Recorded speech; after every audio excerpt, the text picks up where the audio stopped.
quick note on how these things are decided. Talk about likelihood of confusion, right? The standard in trademark law, and there is a well-known case. It's called the DuPont case, and has several factors that have to be considered in the likelihood of confusion analysis. But the most important ones, and the examiner probably cites those because they often do that. We see those on the office actions all the time. They stick with the first two factors, which is similarity of the marks and similarity of the goods and services. So how similar the marks are, and then how similar the goods are. And usually the examiner draws the line there, doesn't go over the other 10 or so factors, and just issues a refusal to register via an office act. Seeing that the examiner already analyzed the two marks, we're going to focus this discussion on the life of a showgirl and confessions of a showgirl, right? This is the lawsuit about. So yeah, let's see what we think by looking at these two factors, right? How similar the marks are and how similar the goods and services are. It seems like the goods and services are very similar. We could probably discard that very, very quickly because entertainment services, right? Both of them.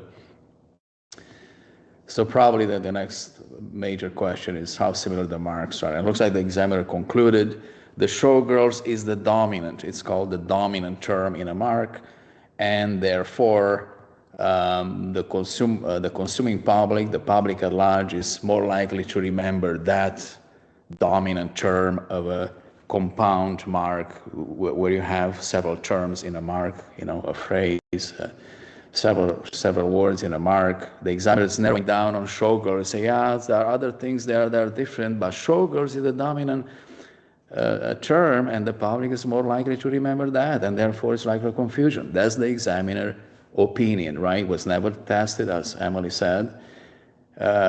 Taylor Swift legal team didn't respond yet. They can file an appeal even if the examiner doesn't agree after the response, and the board at the trademark office would decide, and they can go all the way to court to decide this. But now there is the lawsuit on the side as well they need to deal with, right?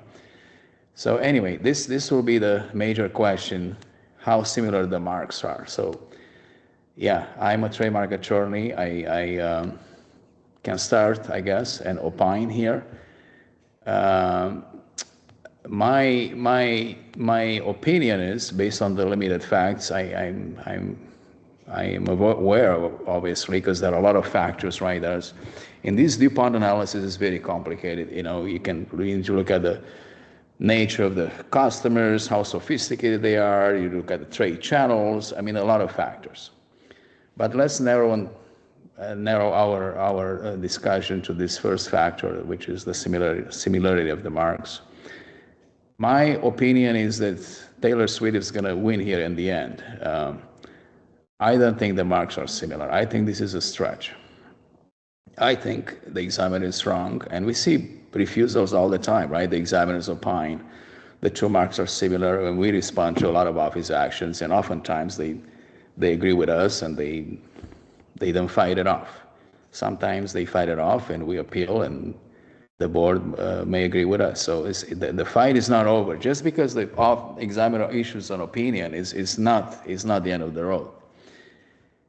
So I think that Taylor Swift is gonna win here at the end, at the USPTO and in court if this fight goes on. Unless,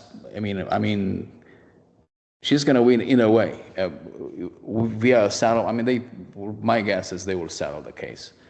They will settle, and then a part of that settlement is going to be a consent to register the mark. That's how these settlements are structured most of the time.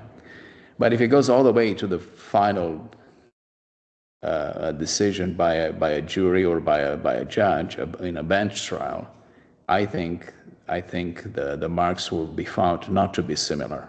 Okay, that's my. I'm making a prediction right here, right now. The registrant is gonna lose this one way or the other. Okay, you could say that she will win if she gets a settlement amount, But in terms of Taylor Swift being successful registering the mark, she's going to register the mark in the end, one way or the other. That's my prediction.